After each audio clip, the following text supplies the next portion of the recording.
I now recognize Mr. Nuccetelli for his opening statement. Good morning. Thank you, Chairwoman Luna, Ranking Member Crockett, and members of the task force for giving us the opportunity to testify today. My name is Jeffrey Nuccetelli. I'm a former military police officer with 16 years of active duty service in the U.S. Air Force. I'm here today because the American people have both the right and the responsibility to know the truth about unidentified aerial phenomenon.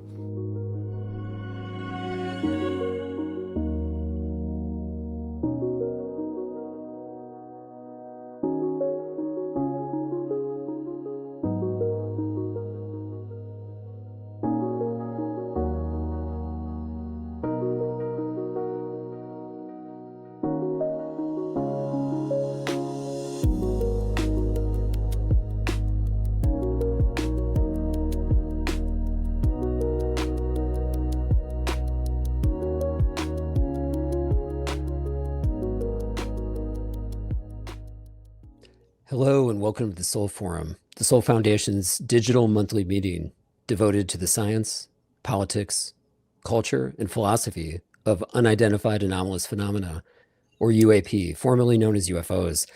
I'm Peter Skafish, anthropologist and co-founder and director of research at the Sol Foundation, and I welcome you to the show. We're very, very excited today to have some special guests who recently testified to Congress, or one of them recently testified to Congress at the UAP hearing that was held by the House Oversight and Government Reform Committee, chaired by Anna Paulina Luna. Jeffrey Nuccetelli is a former U.S. Air Force Security Forces officer with 16 years of active duty service.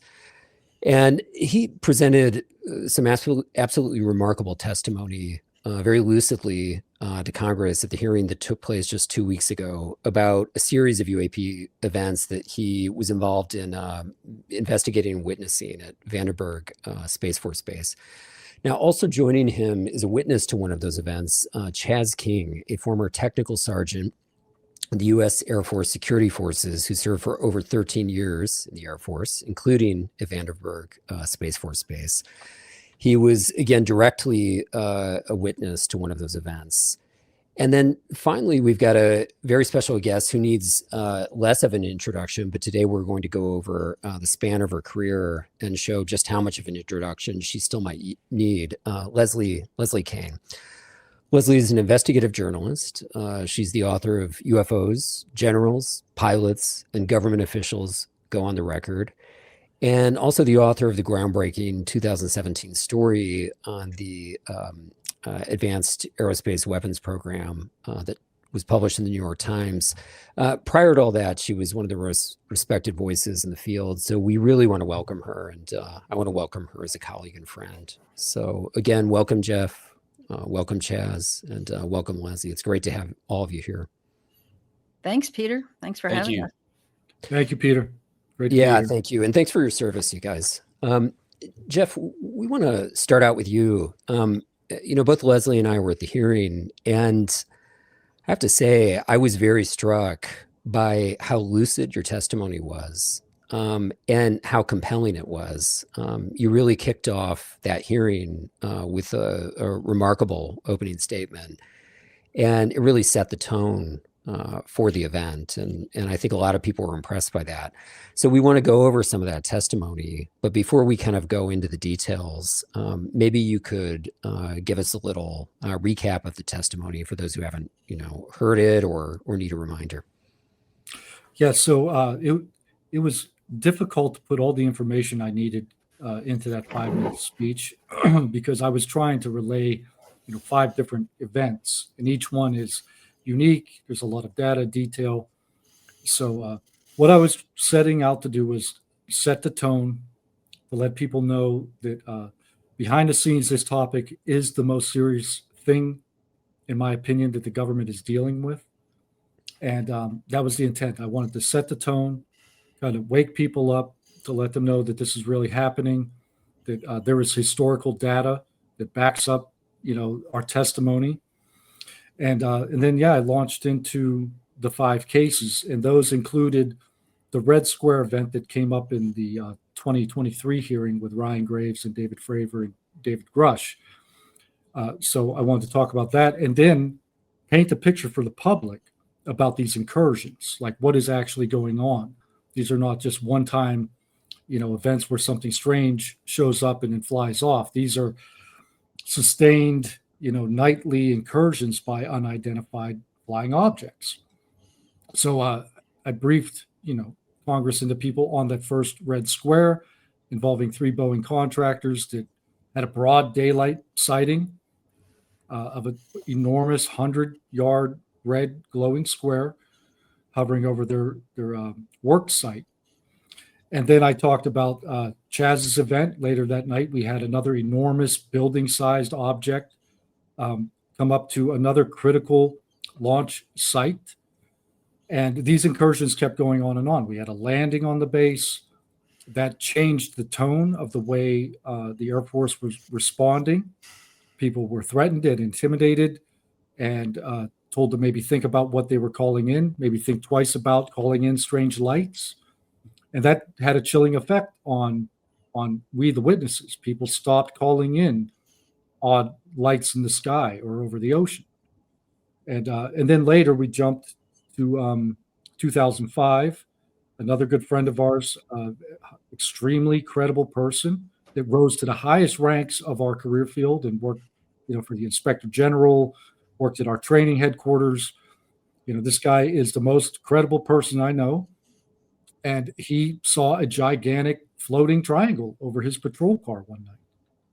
And again, he called that in and we didn't know how to respond. So, and then finally my event where 2 other police officers, friends of Chaz's, people that we work with on Bravo flight, we saw one of these objects come down from high altitude to hover 200 feet over my home on Vandenberg Air Force Base. And at the time of that encounter, I was the non-commissioned officer in charge of our law enforcement program. So I was in a leadership position in the unit. So when I picked up the phone that night and called the desk, they knew it wasn't a joke. They took it serious. And they followed up, they reported it. They called me back and let me know nothing was on radar or any of that. And I wanted to paint a real life picture of what we as veterans are experiencing on the job and try to squeeze in, paint the picture that no guidance was coming down. We had to just deal with these events on our own. We had no training, we had no checklist. So we were, just improvising on the spot.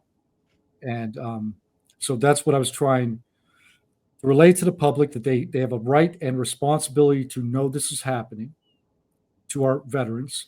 And then I wanted to close with a message of hope and say that, we the people deserve to know the truth, and we the witnesses deserve to be able to speak the truth to our fellow citizens.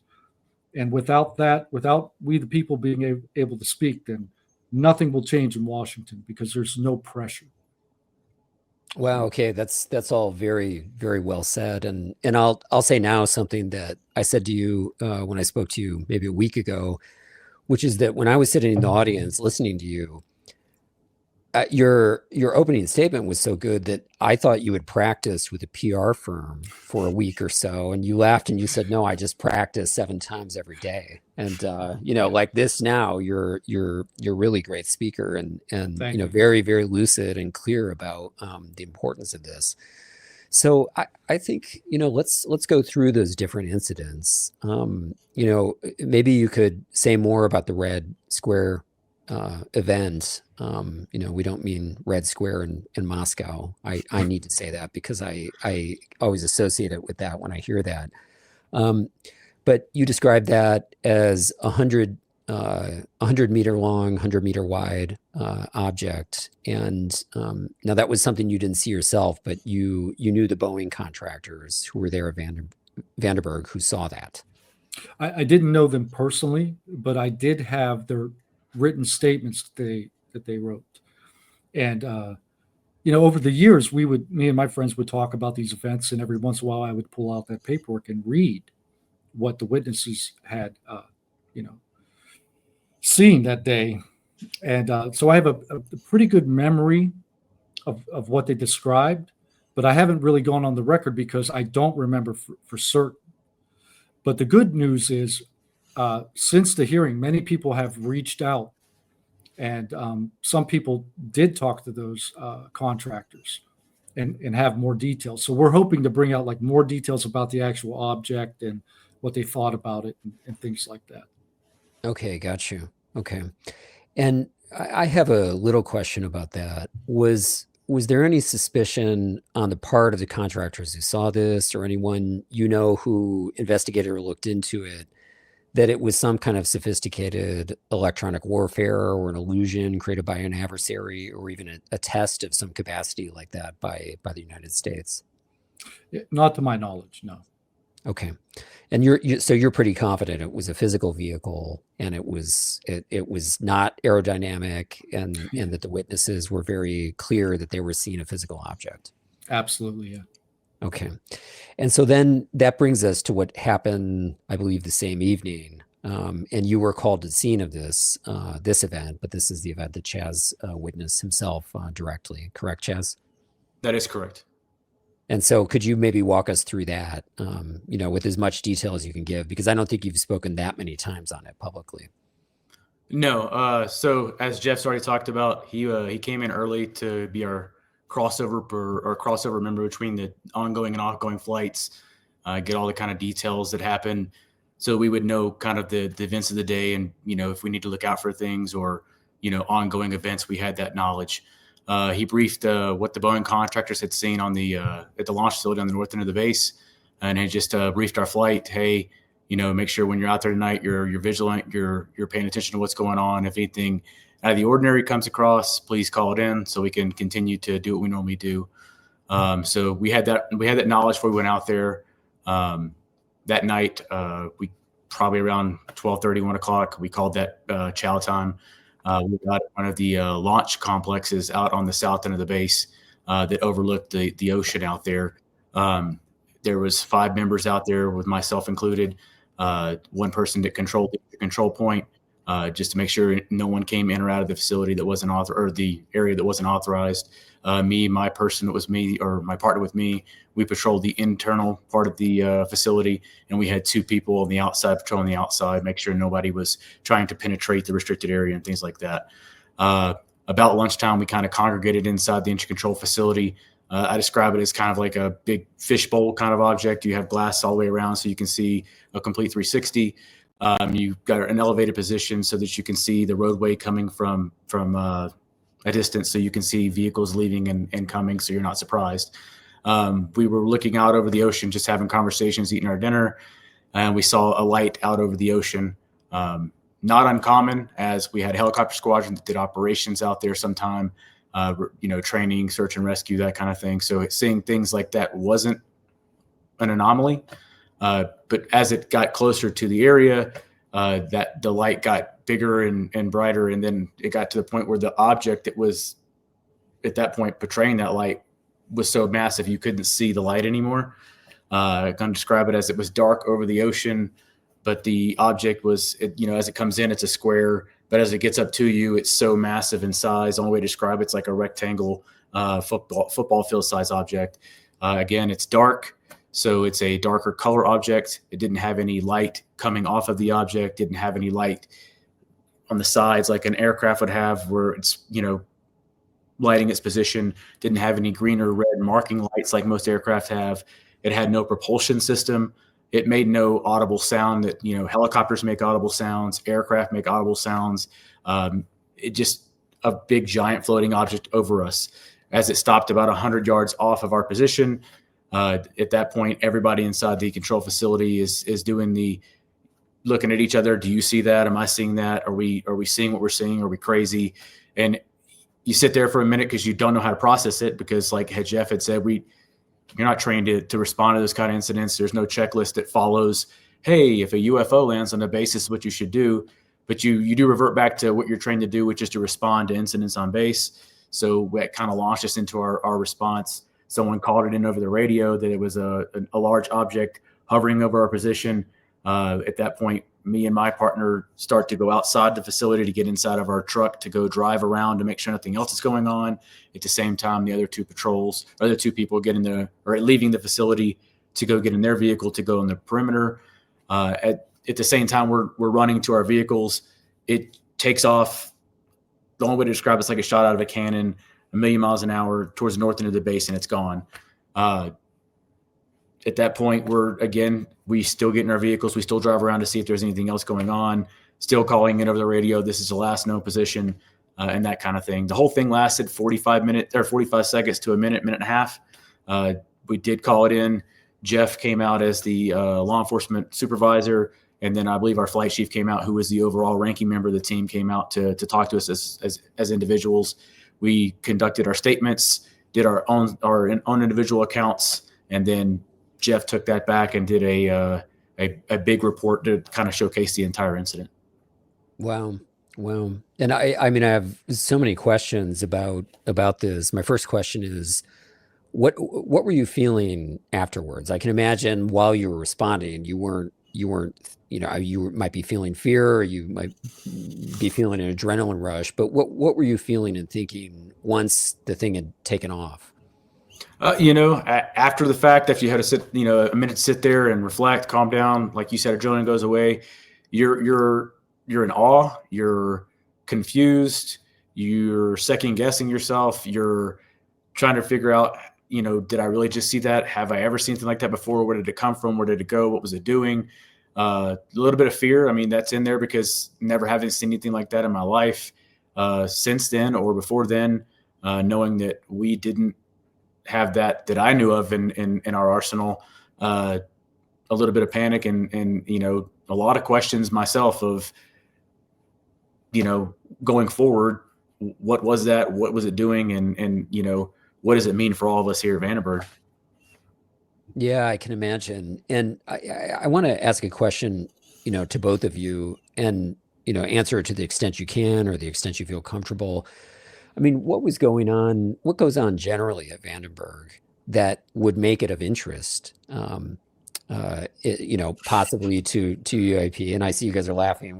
We're skirting up to stuff that you no one can talk about because it's classified. But I mean, look, it's a Space Force base now. It's not just an Air Force base. My understanding is that it is the only place launches happen for some U.S. asset. I don't think it's satellites, but there's, maybe it's missile defense systems.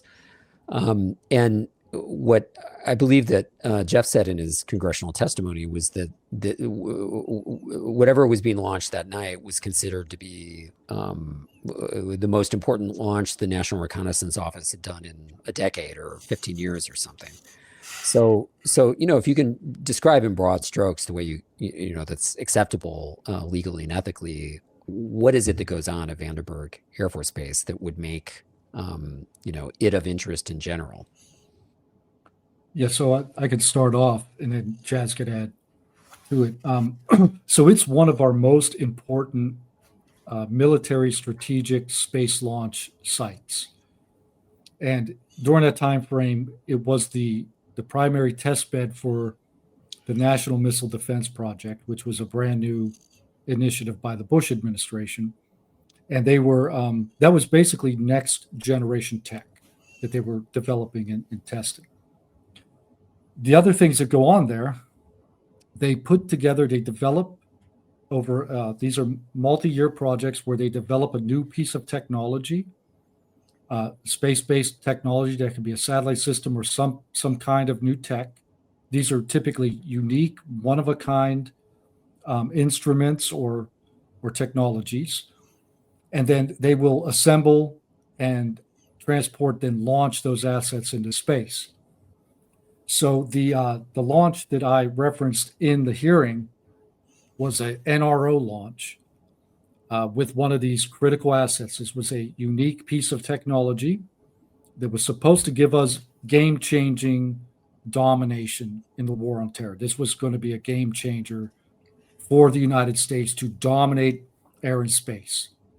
So this particular launch happened in 2005, around the time of the encounters that I had and some of the other people. So like 2 years after Chaz's event. And like I said, we had 500 Air Force cops guarding that launch and other intelligence services. I worked intelligence on that launch. We had real world threats. People did not want that launch to happen. And Chaz and I and our friends were out mitigating those threats in real time. And that site is Space Launch Facility 4. That's exactly where Chaz had his event. And that's where we were launching that NRO rocket from.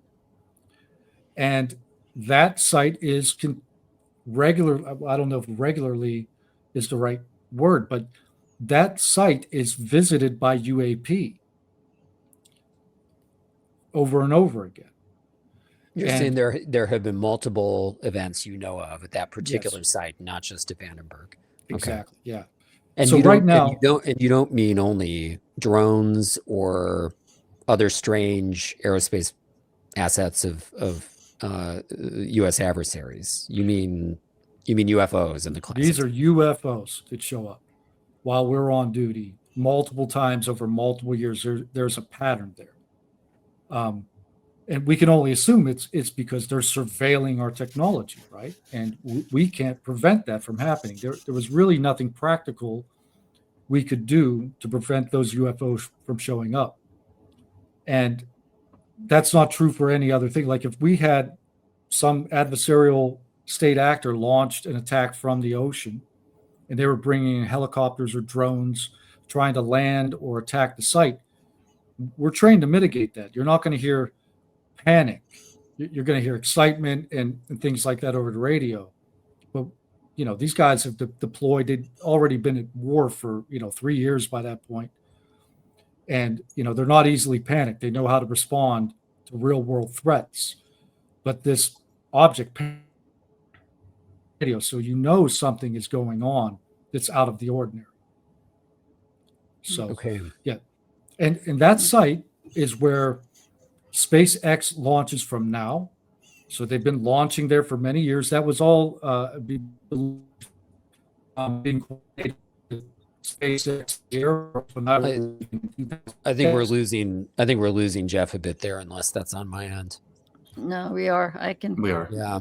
So Chaz, maybe while he gets his connection back in gear, maybe you could give your own take on what the significance of that particular day was.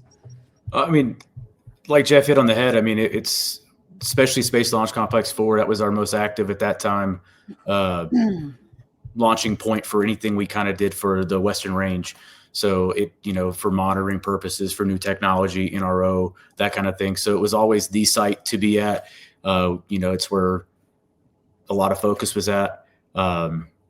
We also, like Jeff said, was the missile defense program was there. So we had a lot of important things going on there that night. Specifically, from the October incident it was a routine night, but I mean, it's just a routine night at one of your most critical facilities. So, we're always on edge. It's always got something going on. They're always putting together something or building something or whatnot. It's never a night where there's not anybody out there working. So.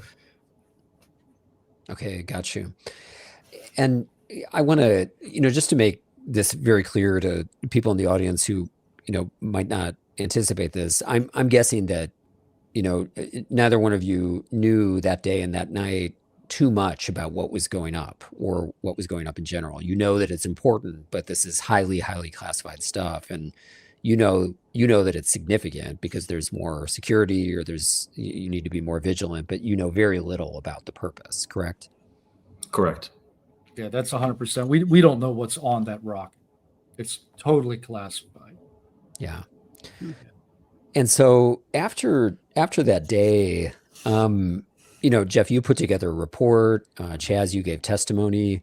What was the response from, let's say, upper management? Well, I know that. Oh, go ahead. I remember specifically they coming in the next day that we worked. They briefly covered the incident out at the facility and said, hey, it was an unauthorized aircraft landing. And that was kind of the end of it. I know being there myself and talking to a couple other people that were there with us, it didn't land where we were at. It it's something we didn't ever see again. At least for me, I know the people on base saw things like that. It did go north. Maybe it landed and we didn't see that on a different part of the base. But just kind of at that point being told, nothing to worry about here, nothing to see here in a nonchalant manner is kind of how they left us feeling. Yeah, nothing really came down on guidance on how to handle these incidents at all. Like we would just do like an impromptu working group and be like, all right, what do we do if they show up? And we would just be like, okay, do this, do that, put it out. We had no guidance on how to respond. Okay, got you. And so, Leslie, I've been talking for a while, but we also want to hear your questions. And I know both Jeff and Chaz already, and I believe you featured Chaz on your National Geographic series. But what's on your mind about this? Yeah, Chaz and Jeff on the series. Okay. By the way, yeah, they were both excellent. I mean, one specific question I had, you mentioned that there were a consistent, these were repeated events that occurred over a period of time. So when did the last event occur where something like this was seen? The last one that I know of, it was mine. Oh, okay. I left. I got stationed right after that. I went down to Los Angeles Air Force Base, which is in El Segundo, which is another was Space Command back then. And I left in 2006. But I've heard many reports since that time frame that it's continuing. That's what I'm wondering about. Yeah, like how much is it continuing, and how much do we know about what's continuing, or how much do we not know about it? I don't know if you guys have any insights into that. Christopher Sharp put out a article not long after the first congressional hearing in 2023. Mm-hmm. And another Air Force Security Forces member had come to him with another spectacular event where this gigantic object, I think it was an orb, was out over the ocean. They observed it for an extended period of time, I think from memory, like 45 minutes. His flight chief and senior patrolman came out. They all observed this object, and they refused to put it in the blotter. The flight chief made the call, we're not reporting it, according to the witness. And so, it's trickling out. Some people have the courage to come out and say, okay, I've seen something like that too. Yeah. That's amazing. Yeah. I mean, I also wonder about, what it's like to see something like that and how isolated you might have felt at the time. I mean, I wondered if you guys over the subsequent years, did you gradually find yourselves reaching out and interacting more and more with other witnesses from the military who might have had similar encounters, or did you feel very alone with this? I can speak for me. Our close group of friends and colleagues that worked on our flight, we talked about it frequently, just because other things did happen on the installation, and people had things to talk about. But once I left Vandenberg, it's hard to say it, but I compartmentalized it and moved on with my career because I didn't witness anything after that. But still in the back of your mind, you think about it, and until Jeff reached out to me again, I kind of didn't talk to anybody else, just because no one had that similar experience anywhere else I went, except for the people who were at Vandenberg with me. Yeah. And then throughout my career, actually preceding the Vandenberg events, I had already ran into multiple people that had experiences like that. Oh, you have? And some of those cases we're still working on.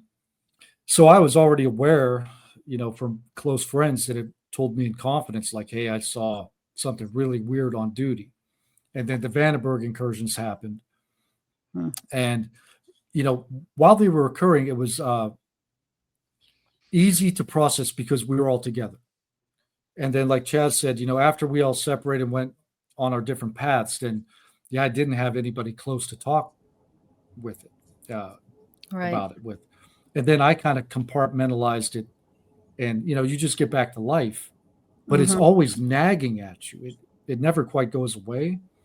And fortunately for me, me and another witness, our other friend Brandon Cornwell, did stay in contact, and every once a year, we would call each other, usually around the holidays. We'd catch up on life and family, and it'd be like, hey man, you remember the UFO? And then we would, spend 3 hours talking about all the UFO stuff. So that was sort of my lifeline, because I had lost contact with Chaz and some of the other people, but Brandon still was in contact with some of them. And so we had a loose network, but it was like a sanity check. Every 1 or 2 years I would call, get a hold of one of these guys and be like, are we crazy? Did that happen? And then we would go through the whole thing. Right. So then, having spoken it in front of Congress must have really changed all of that pretty dramatically for you. Yeah.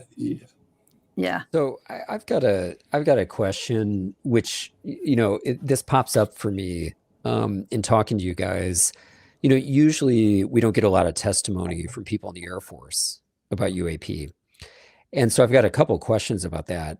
I mean, if I understand what the security force is, it's something like law enforcement, or is it just security in the broad sense for the Air Force? Chaz, I'll let you break that down, buddy. It's a vast career field. So we do have a law enforcement aspect, which kind of mirrors what your local law enforcement does, but it's done on the base level with military folks. Depending on what base you're at, you might work with the civilian law enforcement on things in and around your base. We have the security element. So when we're out there guarding our restricted area, some of our assets, flight line, things like that. And then we also have a combat role as we're the front line of defense for the Air Force. So we deploy to Afghanistan, Iraq, Saudi Arabia, all those other countries. And most of the time we're attached to the Army, the Marine Corps, things like that. So we have a very vast career field with a lot of different specialties within them. So we see a lot, and we're trained to do a lot of different facets. Okay. So my question was a little simple-minded, and I misunderstood then, like, how broad of a, sector or division of the Air Force it is. Reason I'm asking is, a lot of us have the impression that Air Force pilots and, let's say, Air Force intelligence people too are very unlikely to be speaking publicly about UAP. Is this happening in your case, Chaz, because you're kind of in a different division, so to speak?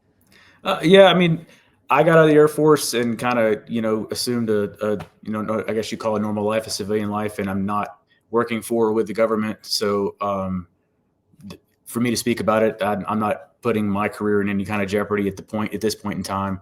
And I like Jeff says, I do it because there's a need for everyone to know. Yeah, but where I'm going, and maybe Jeff, you might be able to shed some light on this. Is it seems to me that whether there's a formal policy or a kind of informal culture around this, Air Force pilots are rarely seen in public talking about this, whereas we've had many Navy pilots talking about it. And I wonder what you think that's about. So I think it's a cultural thing. The Air Force is their primary mission is the nuclear arsenal, right?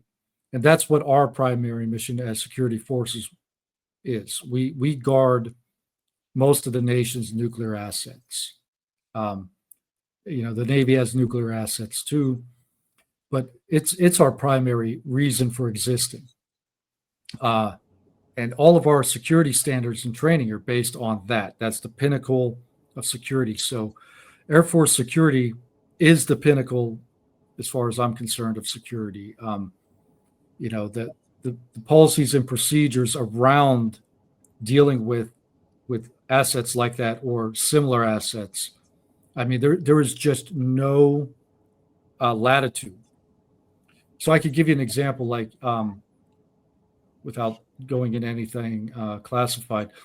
It's our security protocols are so strict that if we're watching somebody, let's say, change a tire on an aircraft that has a nuclear asset on it, we have 2 cops watching with eyeballs, and there has to be 2 people changing the tire, and they can never for 1 millisecond be out of each other's sight or out of our sight.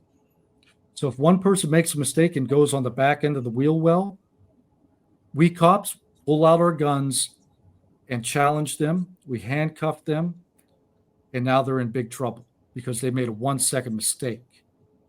And now their clearance is in jeopardy. They're under investigation because they broke a protocol. And that's how we train, and that's how we live. That's the culture. And we used to make fun of the Navy. I'm not making fun of the Navy, but compared to our security, their security was lax. We would laugh at them like, you're not guarding anything, because it was so strict and so robust. So there's a culture of secrecy, of compliance, of following the rules, and not stepping outside the boundaries, because it could be a career ender. So that it's just, I think there's a cultural aspect, and there's also pressure, and there could be policies in place that, from what I understand, all UAP related material is classified secret or above by the DoD. Okay, understood. Leslie, you have any follow-ups on that? I don't think so, Peter. It's fascinating. Fascinating. Yeah. So I want to, Jeff, come back to what happened in Congress with your testimony. I have the impression that, you probably made a real splash with the members, with Representatives Luna and Burleson, Burchett, Moskowitz. How did they receive your testimony that day, but also the very convincing performance you delivered? The feedback I've received is that they were very pleased. They were, inspired and motivated to continue to fight for this cause and for whistleblower protection and legal protections. So I think we did what we set out to do. We kind of wanted to reset the playing field. We wanted to bring an air of seriousness to the topic.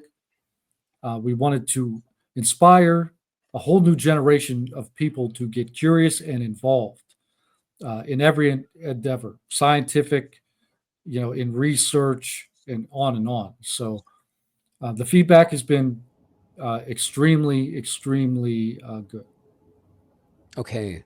Yeah. And Jeff, I know you're in touch with a lot of other witnesses and also some whistleblowers. I mean, how many people are you talking to that have had remarkable experiences, that have witnessed things like this rectangular vehicle or the red square?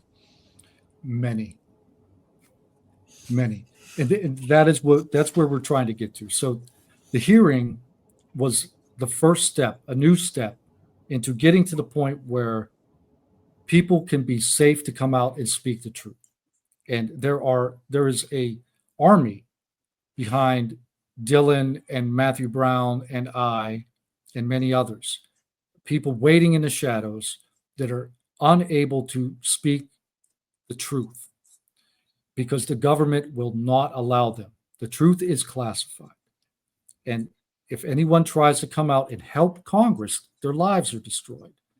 And that's the thing. Some, Dylan and Matthew and I all know people that are in that state right now. They're unemployed. Their clearances are gone.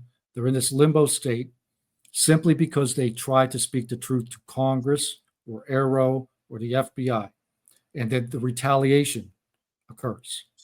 Okay, so you're saying straight up, very explicit retaliation, exactly the kind of thing that the whistleblower process is designed to take care of. That if people knew how deep and dark and terrifying the retaliation is, the American people would be outraged, they would be shocked, and they would be demanding Congress act now.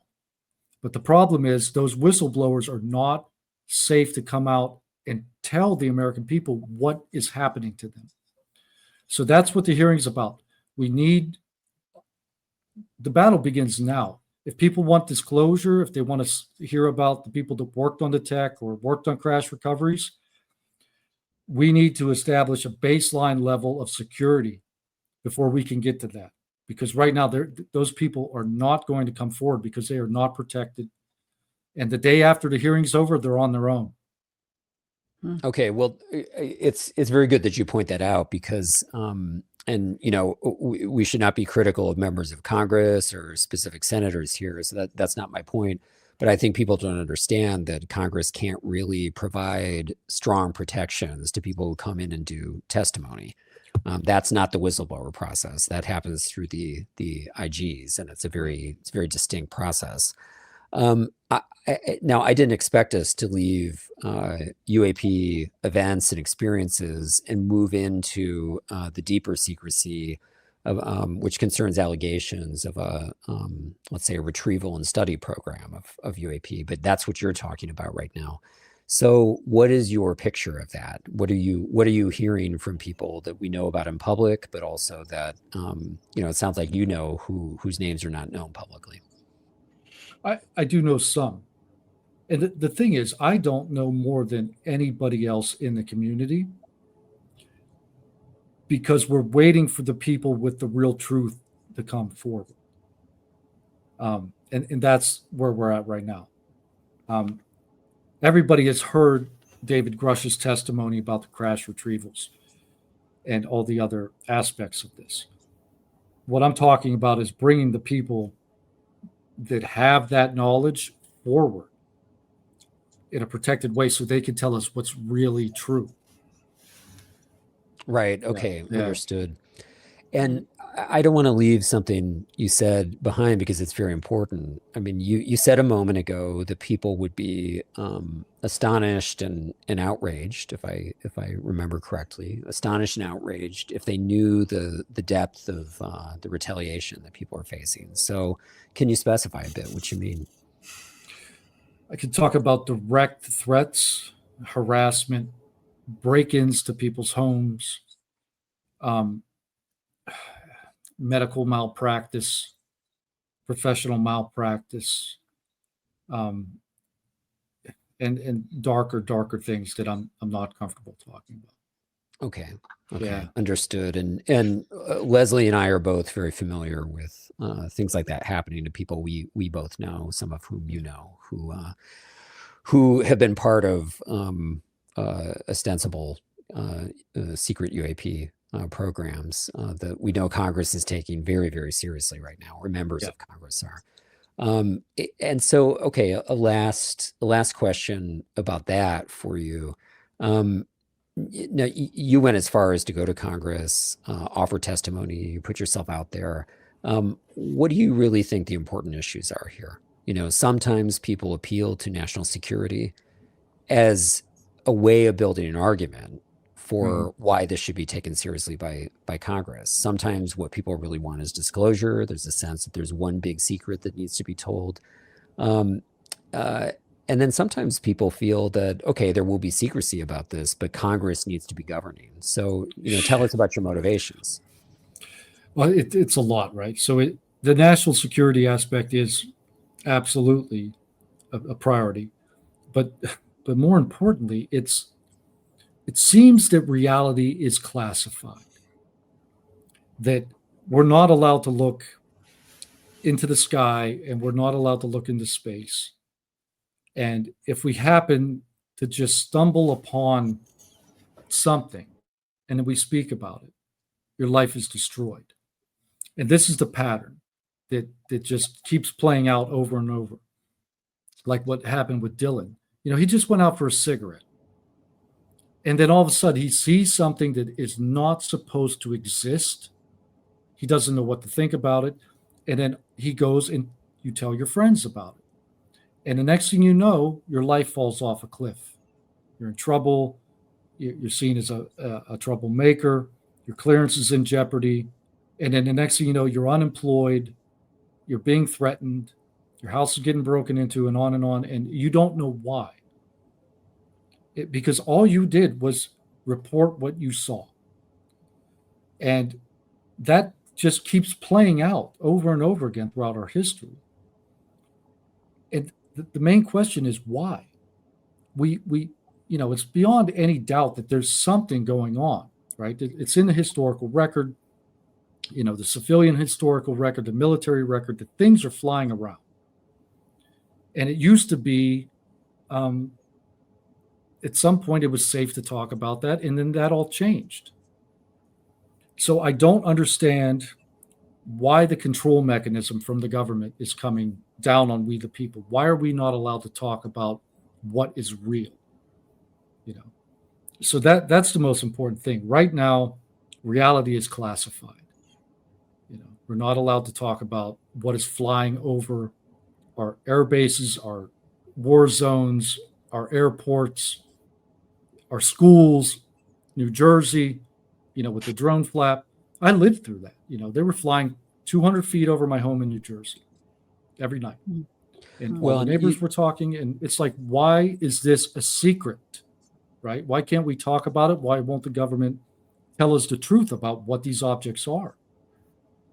Well, you make a very good point, Jeff. It echoes what David Grush often said to me before he went public, which is, and I believe it was part of his testimony, is facts of nature shouldn't be classified. And in fact, there's a legal argument for that, I think. I mean, we couldn't go into it here, but I don't think that, I mean, that was only done with nuclear science data, which was born secret, but we don't have another example of that. And this isn't only a nuclear secret, even if it's been possibly classified that way. And just to make sure that people understand who you're talking about, you were speaking of Dylan a moment ago. You know, say a word about who he is. He also testified. Yeah. So Dylan Borland is an Air Force intelligence analyst. He had an incredible career. I've seen the documentation of his career. He is an absolute patriot and did really incredible things for his country. And he testified along with George Knapp and Alex and I, in the last hearing. And what he was talking about was he saw, one of these craft, a triangle at Langley Air Force Base about 10 years ago. And he reported it. And then his life fell apart. And he's been dealing with that ever since. And Dylan is also, because of the job he had, he was working in special access programs that, he's not allowed to talk about. And he has seen, according to him, evidence of crash retrievals, these craft, and on and on. But he would like the opportunity, along with Matthew Brown, to tell the world what they have seen, and then let the world decide, how whether to believe that or not, or to investigate or not. So that's who Dylan is. And just so I'm clear, I'm not saying all the things that I listed as far as retaliation happened to Dylan. This is just an overall view. Understood. Yeah. Okay, so the problem with these group interviews is they're great, but not everyone gets as much time as they should have. And so, Chaz, I want to come back to you and just ask you a very kind of human to human question about this. What do you think you saw that night? I can describe it as something not of this world, something that, to my knowledge and the knowledge of the people I worked with, we didn't have the technology, the capabilities, or the infrastructure to have that in our Air Force. So something not of this world, something that I can't wrap my mind around. I can't explain other than if you were there and you saw it, you know what I'm talking about. That something I've never seen again, and it's terrifying a little bit and mystifying. Did your thinking change in any kind of fundamental way or significant way after that event? Whether it was right after or years after? I would say recently, just hearing that of all the things that have happened outside of what I witnessed, changing my perspective of, it's not just an isolated incident where I was at, that it happens all over the world. It happens around the same kind of assets. It happens in cities. It happens everywhere like that. So just, a little bit of validation that what you saw was real. And then that it's all part of a bigger picture. What are they doing? Are they collecting, data? Are they collecting intelligence? And what's the end game goal? And what are we doing about it? Okay. Wow. Great response. And thanks for your thoughts about that. Chaz, I want to thank you for being with us and for sharing your testimony again. And Jeff, thanks a lot for this interview. I think you said a lot of crucial things about the subject, about secrecy, about the position of people who have witnessed these things or also been part of classified programs. So thanks a lot. Thank you, Peter and Leslie. We appreciate the opportunity in you guys giving us a voice. We really appreciate it. Thank you. Thank you. Okay. Thank you. Yeah. It's great to be able to speak to both of you and listen to you. Okay, fantastic. So we're going to go to a break now. Mark von Rennenkampf will be up with the Sol briefing. Hello and welcome to the September 2025 edition of the Sol Briefing. I'm Mark von Rennenkampf. On September 9th, the House Task Force on the Declassification of Federal Secrets held a hearing on UAP. The hearing featured 2 Air Force veterans, an active duty Navy Senior Chief Petty Officer, and longtime investigative reporter George Knapp as witnesses. Now, we here at the Sol Briefing wish to commend the members of Congress for their serious, nuanced questioning, and in particular, Task Force Chairwoman Anna Paulina Luna of Florida for her tireless efforts, both seen and unseen, on this topic. Additionally, in light of recent political developments here in the United States, we wish to acknowledge the bipartisan nature of this topic, this hearing, and in particular, a brief exchange between Task Force Ranking Member Jasmine Crockett of Texas and Chairwoman Luna, 2 members of Congress who could not be further apart politically. At the conclusion of the hearing, Crockett and Luna demonstrated genuine, refreshing unity and bipartisanship. And additionally, as is now common at such hearings, frequent sustained applause breaks from the at-capacity crowd of public attendees, punctuated witnesses' responses, and lawmaker commentary and questioning. Now, to the witnesses. Former Air Force military police officer Jeffrey Nuccetelli described extraordinary multi-witness UAP incidents at Vandenberg Air Force Base, a critical missile and defense facility in Southern California. Nuccetelli's testimony aligns squarely with decades of meticulously documented incursions at the U.S. government's most sensitive sites, to include alarming incidents over nuclear weapons facilities dating back to the 1940s. Viewers are strongly encouraged to review Robert Hastings' superb book on this issue, UFOs and Nukes, for more information. Active duty U.S. Navy Senior Chief Petty Officer Alexandra Wiggins, with 23 years of service to his name, described a 2023 incident aboard the USS Jackson, an advanced U.S. Navy warship off the coast of San Diego. In this incident, a capsule-shaped object emerged from the ocean and joined a formation of 3 others, which all then departed with, quote, synchronized, near instantaneous acceleration, end quote. Infrared video footage from the event shows 2 objects lacking wings, a tail, or obvious means of propulsion flying in perfect formation. They maintain the exact same separation throughout the course of the video. Now, importantly, based on the data and the footage, we know that the objects were traveling laterally, sideways to the camera. In military infrared footage, and I cannot stress this enough, planes and drones do not appear capsule or tic-tac shaped. Wings, a tail, engines, an exhaust plume would all typically be visible. Now, the 2023 incident bears some fascinating parallels to the well-known 2004 USS Nimitz tic-tac UFO events, which in no small part helped spur current congressional and government interest and focus on UAP.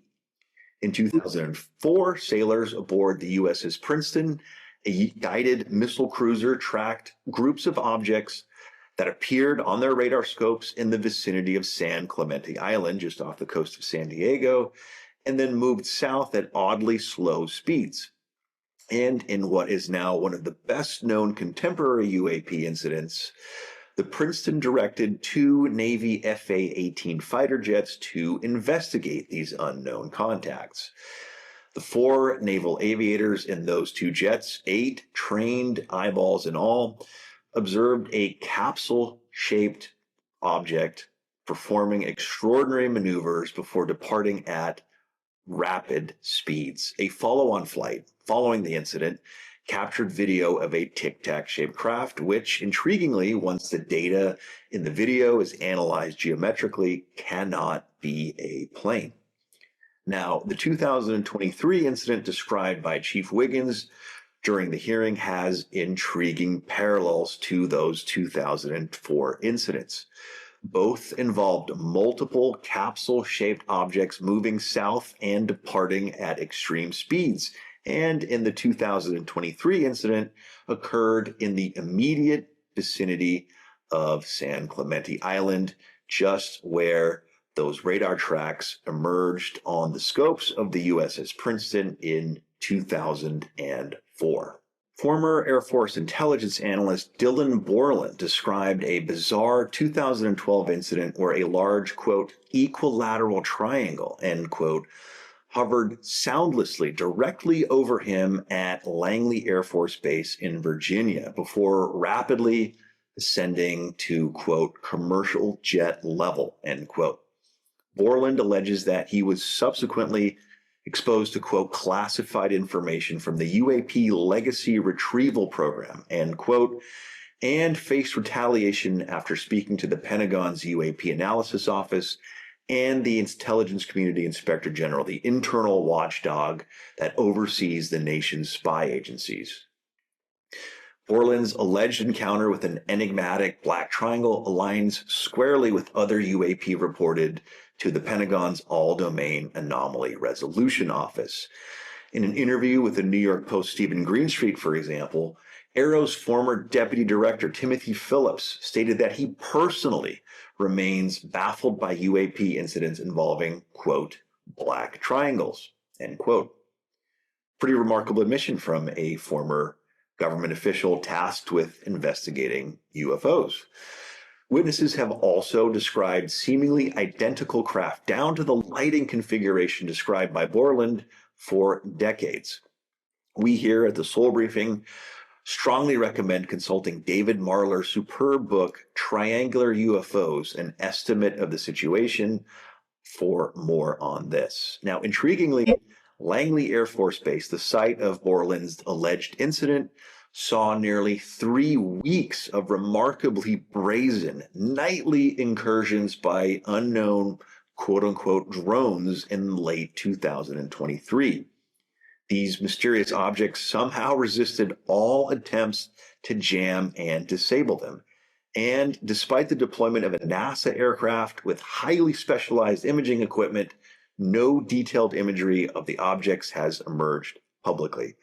At the same time, the late UAP researcher Leonard Stringfield reported on allegations of, quote, secret UFO research operations, end quote, involving retrieved craft at Langley Air Force Base as far back as the late 1970s. For more, we recommend reviewing Stringfield's status reports 1 through 7.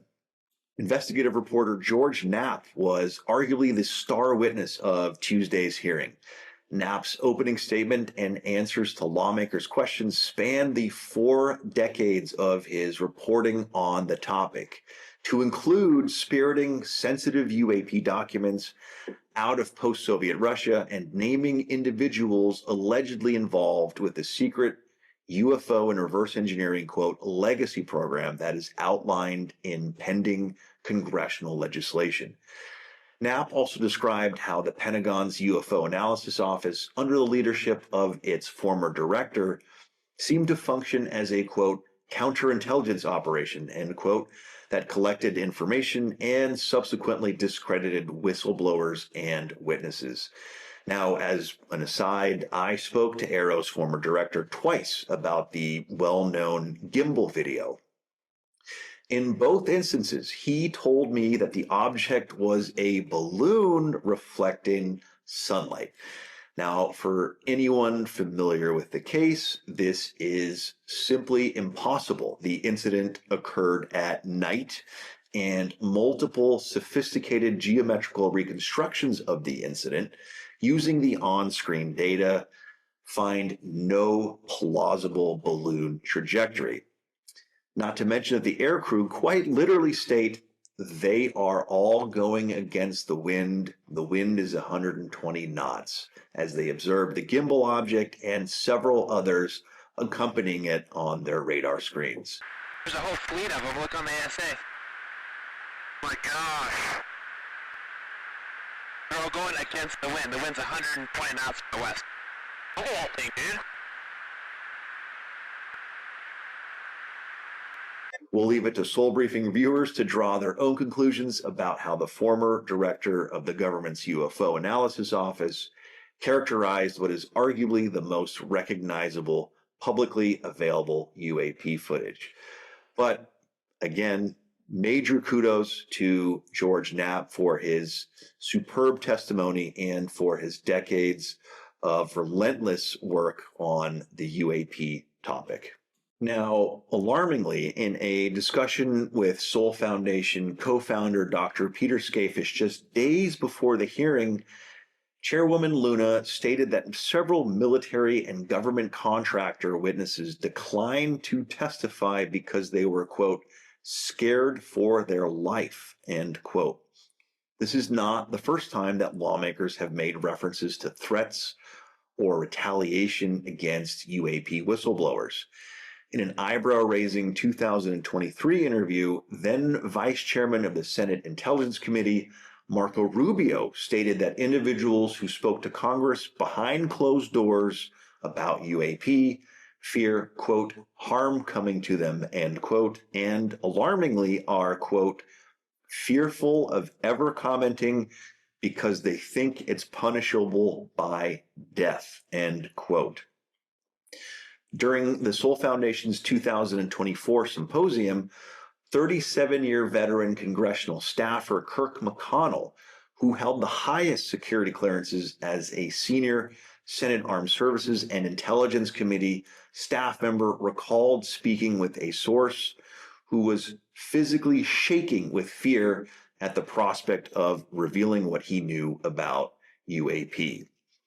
Senator Mike Rounds, who sits on both the Senate Armed Services and Intelligence Committees, and who is a lead co-sponsor of the UAP Disclosure Act, which is sponsored by Senate Majority Leader Chuck Schumer, echoed these comments in a July interview. According to Rounds, quote, brilliant, quote, capable individuals who have no incentive to mislead lawmakers have described extraordinary technologies that have not been reported to Congress as required by law and fear retaliation.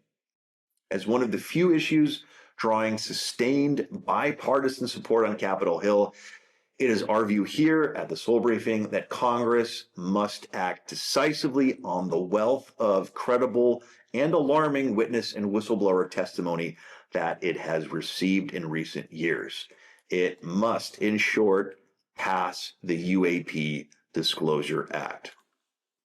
In one of the more attention-grabbing moments of the hearing, Congressman Eric Burleson of Missouri presented new UAP footage. While we cannot stress enough that this footage may very well be debunked or otherwise explained away by the Pentagon in the near future, and that analysis of the data in the video is currently very, very preliminary, we would be remiss if we did not point out that there are several truly intriguing oddities and anomalies in the footage. First, by way of a brief explanation, the footage, according to Congressman Burleson, was recorded by the infrared camera aboard an MQ-9 Reaper drone off the coast of Yemen on October 30th, 2024. In the video, a white oblong object appears to move rapidly over the water. The drone that recorded the video fires a targeting and ranging laser at the object while another drone fires a missile at it. The missile fails to detonate, but it does knock the object off course as 3 smaller objects appear to emerge from the large UAP. In a wide shot following the missile strike, the object appears to continue traveling with the smaller objects occasionally visible alongside it. At various points in the video, telemetry and other data are visible, and this includes camera angles and, importantly, the laser-derived range, a very, very accurate measure from the drone to the UAP and from the drone to the ocean below. Now, these values allow us to establish the altitudes of both the object and the drone. The drone, as it turns out, is at roughly 24,500 feet, and the object is at roughly 12,000 feet. This means that much of the perceived motion that we see, that ocean ripping by in the background, is from parallax, an optical illusion, and the object is, in fact, moving rather slowly. And on that note, it should be noted that the skeptical community seems to have coalesced around the theory that the object is a balloon. This is not only due to the parallax effect, but also because the infrared signature shows a very well-defined oblong object lacking wings, control surfaces, a tail, propulsion, or an exhaust plume, all of which are, again, visible in other military infrared video of drones and aircraft, including in grainier footage recorded from much further away. Now, let's briefly dive into some of the oddities and anomalies that have emerged from a preliminary analysis of the video, which on their face at least seem to conflict with the balloon theory. First, the object rotates, and this is perhaps most apparent when the footage is sped up, as we see here. Now, intriguingly, the rotation begins almost immediately after the drone fires its ranging and target designating laser, which is what the missile zeroes in on as it flies towards the object. The object then appears to stop or slow its rotation just before the missile strikes. Now, we'll leave it to viewers to draw their own conclusions about this motion. Next, the smaller objects that appear to follow the large UAP. Intriguingly, after the missile strikes, these objects appear to emerge sequentially, one by one, from the larger object. This, to our eye at least, seems inconsistent with debris being ripped off following a kinetic strike by a missile traveling at the speed of sound or greater. But as always, we are certainly open to other interpretations. Of equal interest is that the objects have identical infrared signatures, as seen here, with image polarity reversed for better contrast. Now, having reviewed a considerable amount of infrared footage in our analyses in recent years, we have found no infrared artifacts that match what is observed here, including these small protrusions. But as always, we are open to new data and evidence. Ultimately, the odds that any 3 random pieces of debris from a balloon would have identical shapes and infrared signatures seems vanishingly small, and the odds that they would retain such identical shapes as they move around and shift in the wind is likely even lower. Perhaps most intriguingly, the smaller objects can be seen in close proximity to the large object 30 seconds after the missile strike. Now, for reference, following the February 2023 shootdown of the Chinese surveillance balloon off the U.S. East Coast, debris separated rapidly from the deflated balloon envelope as it fell to the ocean.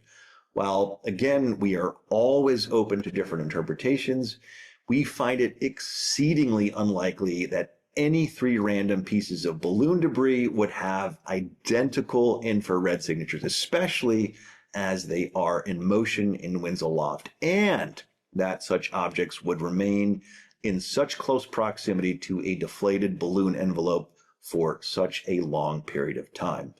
Now, we're also aware that there may be as much as 5 minutes of additional footage from this incident, which is interesting.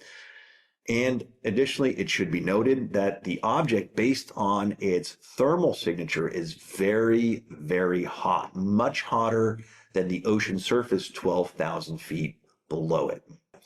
While we will let viewers draw their own conclusions, we find that the observable anomalies in this footage make it worthy of further rigorous analysis.